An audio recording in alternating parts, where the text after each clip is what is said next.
3 duros anos de perseguição se passaram para Joseph Smith depois de sua primeira visão no Bosque Sagrado.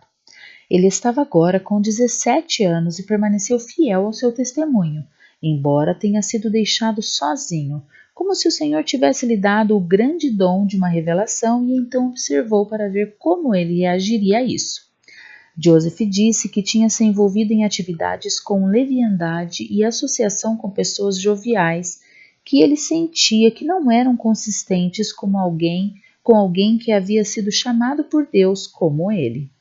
Ele escreveu que, embora não tivesse cometido nenhum pecado grave, ele, como a maioria dos adolescentes, frequentemente cometeu muitos erros tolos e exibiu a fraqueza da juventude e as fraquezas da natureza humana. Ele se sentiu condenado por sua fraqueza e imperfeições.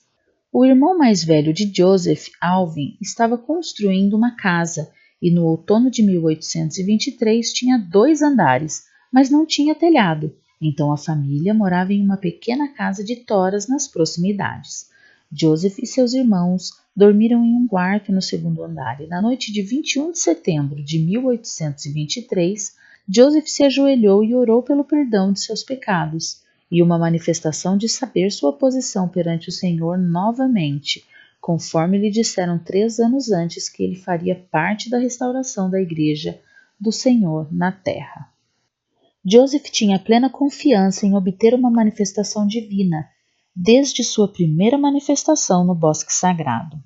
Ele disse que esta não era apenas uma oração casual e que estava de joelhos por horas antes de uma luz aparecer em seu quarto, que aumentou gradualmente até ficar mais clara do que ao meio-dia. Um anjo chamado Moroni apareceu em pé ao lado de sua cama e o chamou pelo nome, assim como o Pai Celestial havia feito no Bosque Sagrado. Ele usava uma túnica branca e era glorioso além da descrição, com um semblante como o de um relâmpago. Joseph ficou com medo quando viu Moroni pela primeira vez, mas o medo logo o deixou. Moroni deve ter ficado muito animado com esta reunião, pela qual esperou 1400 anos desde que enterrou as placas. É interessante pensar nesta visão ocorrendo enquanto seus irmãos dormiam ao lado dele. Imagine o que eles devem ter pensado no dia seguinte, quando Joseph lhes contou o que eles haviam perdido. Moroni disse que era um mensageiro enviado por Deus e disse que Joseph havia sido selecionado para uma obra e que seu nome seria conhecido pelo bem e pelo mal entre todas as nações. Moroni contou a ele sobre um livro sagrado escrito em placas de ouro que foi enterrado perto de sua casa. Ele fez um relato sobre os antigos habitantes do continente americano e continha a plenitude do evangelho eterno que o Salvador lhes deu. Moroni também falou sobre um instrumento chamado Urim e Tumim, que o ajudaria a traduzir o livro de Mórmon pelo poder de Deus. Joseph o descreveu como 2 pedras em arcos de prata presas a um peitoral, e quem as possuía e usava era um vidente. As instruções de Moroni a Joseph naquela noite foram adicionadas à Doutrina e Convênios como seção 2 em 1876, junto com outras 26 seções. Ele citou e expôs muitas profecias do Antigo Testamento, incluindo Malaquias, Isaías, Joel, e revelou muitas coisas a respeito dos habitantes da terra que desde então foram reveladas em mandamentos e revelações. Joseph disse que Moroni citou até 30 escrituras naquela noite sobre o trabalho dos últimos dias que teria pela frente.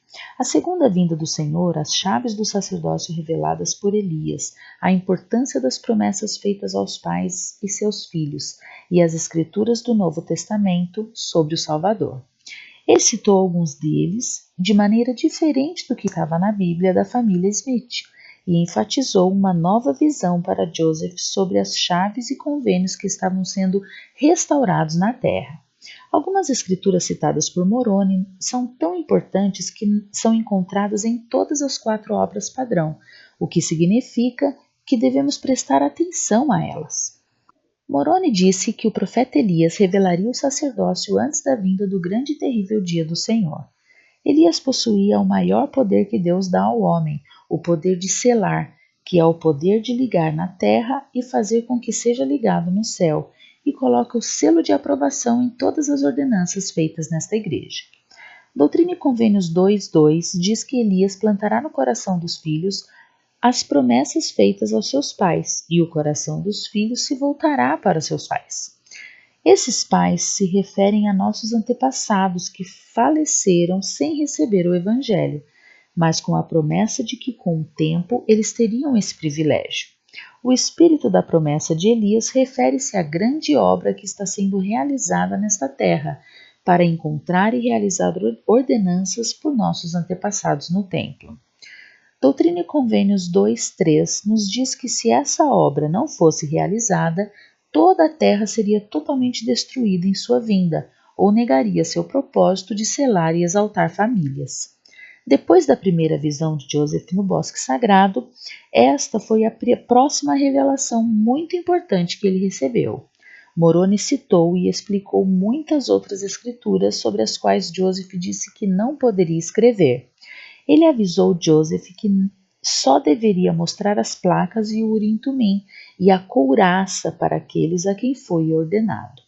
Em sua mente, Joseph teve uma visão do lugar exato onde as placas foram enterradas, e Moroni então ascendeu ao céu.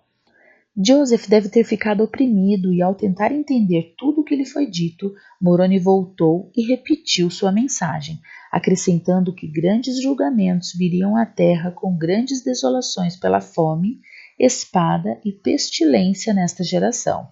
Ele saiu novamente e Joseph disse: "O sono havia fugido de meus olhos", e ele ficou surpreso com o que tinha visto e ouvido.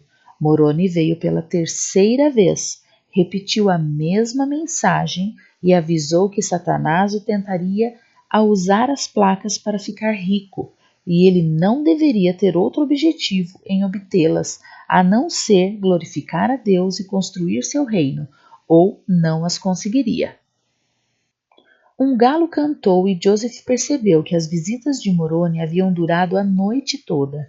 Ele se levantou para fazer seu trabalho e provavelmente estava tão oprimido por essa experiência quanto cansado por uma noite sem dormir.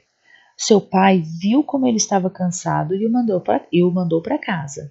Joseph desabou ao cruzar uma cerca e ficou indefeso. Moroni apareceu pela quarta vez, com a mesma mensagem que já havia dado 3 vezes antes, e disse a Joseph para contar a seu pai o que havia acontecido. Sua mãe disse que quando o mensageiro o visitou novamente, ele perguntou: "Por que você não disse a seu pai o que eu ordenei que lhe contasse?" Joseph respondeu: "Tive medo que meu pai não acreditasse em mim." E o anjo disse: "Ele vai acreditar em cada palavra que você disser." Seu pai acreditou nele, chorou e disse: "Foi uma visão de Deus. Cuide disso." Joseph foi para uma colina a 3 milhas de sua casa, onde em sua mente ele viu onde as placas estavam enterradas em uma caixa de pedras sobre uma grande pedra. Ele ergueu a pedra, então se abaixou e tentou tirar as placas da caixa, mas ficou chocado. Ele tentou mais 2 vezes com o mesmo resultado e gritou: "Por que não consigo obter este livro?"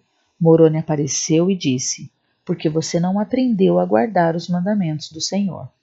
Joseph cedeu às tentações de Satanás de ter as placas das riquezas em vez de ter os olhos fitos na glória de Deus, conforme lhe foi ordenado. No caminho para a colina, ele pensou em tudo que poderia fazer com tanto ouro e disse: "Eu fui tentado pelo adversário a obter as placas para ficar rico, e, portanto, fui punido." Moroni disse que o tempo para trazê-los ainda não havia chegado.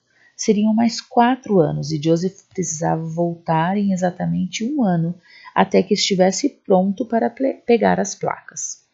Ele foi para casa e naquela noite contou à família tudo o que havia acontecido com ele. Joseph voltou ao mesmo lugar todos os anos e foi ensinado por Moroni sobre sua obra e o reino do Senhor nos últimos dias. A cada vez a família esperava que ele voltasse com as placas, mas o jovem profeta precisava estar preparado antes de ser confiado a ele. Em sua segunda visita à colina, Moroni disse: "Você deve tomá-los em suas mãos e ir direto para sua casa, sem demora, e trancá-los." Joseph ergueu a rocha e tirou as placas da caixa de pedra. Ele pensou em como as outras coisas eram valiosas e ele deveria escondê-las antes de ir para casa. Ele colocou os pratos na mesa e se virou para cobrir a caixa, mas quando ele olhou para trás, eles haviam sumido e ele caiu de joelhos e implorou para saber onde estavam. Moroni apareceu e disse que não havia seguido as instruções novamente. Ele não apenas colocou as placas no chão antes de prendê-las com segurança, mas também as deixou fora de sua vista e ainda não estava pronto para protegê-las. Ele voltou chorando de decepção e seu pai perguntou: "Você os pegou?" "Não, eu não fiz." "Você viu eles?" "Sim, eu os vi." "Bem, eu os teria comprado se estivesse no seu lugar." "Você não sabe o que diz. O anjo do Senhor não me deixou ficar com eles. Eu não consigo pegá-los. Me desculpe." Sua mãe escreveu que entre 1823 e 1827, Joseph recebeu muitas instruções do Senhor por mensageiros celestiais, incluindo Mormon, Moroni, Nefe, outros profetas do livro de Mormon e Pedro e João. Em 1825, Joseph foi contratado para trabalhar na Pensilvânia e ficou com a família de Isaac Hale. Ele cortejou sua filha Emma e eles se casaram em janeiro de 1827, apesar da desaprovação da família. Eles voltaram para a fazenda da família Smith em Manchester para ajudar com o trabalho, e em setembro chegou a hora de Joseph voltar ao Monte Cumorah uma última vez. A família estava muito nervosa porque Moroni havia lhe dado um ultimato. "Você tem mais um ano, Joseph, para ter certeza de que está disposto a resistir às tentações ou nunca as terá." O livro de Mormon foi o tesouro mais importante de uma nação inteira, preparado durante 1000 anos, e Joseph precisava estar pronto para protegê-lo. Muito antes do amanhecer, ele e Emma foram para a colina. Ela ficou com o cavalo e a carroça, e Joseph subiu para sua entrevista final com Moroni.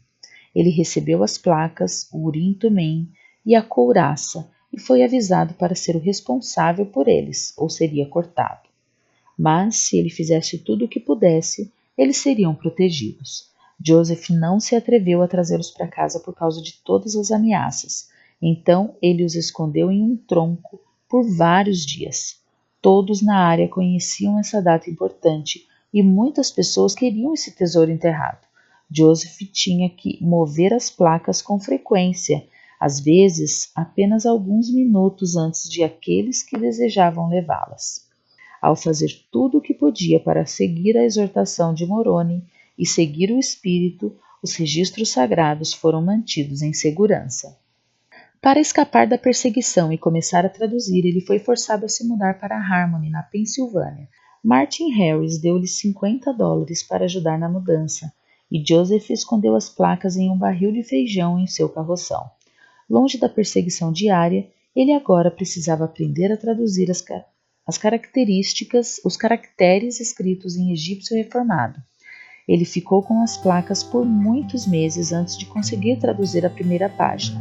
Ele trabalhou para desenvolver seu dom e, por fim, terminou a tradução no final de junho de 1829 e devolveu o registro a Moroni. E este foi Doutrina e Convênios 2 e Joseph Smith História, versículos 27 a 65.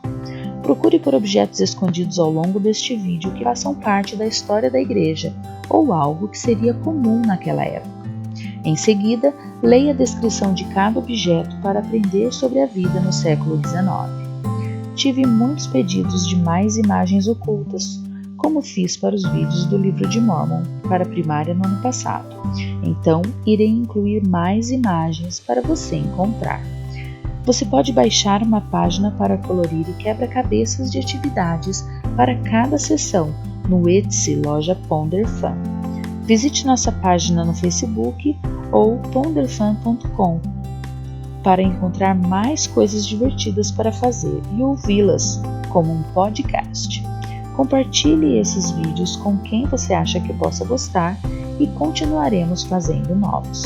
Obrigada novamente por assistir e encontrar algum tempo esta semana para refletir.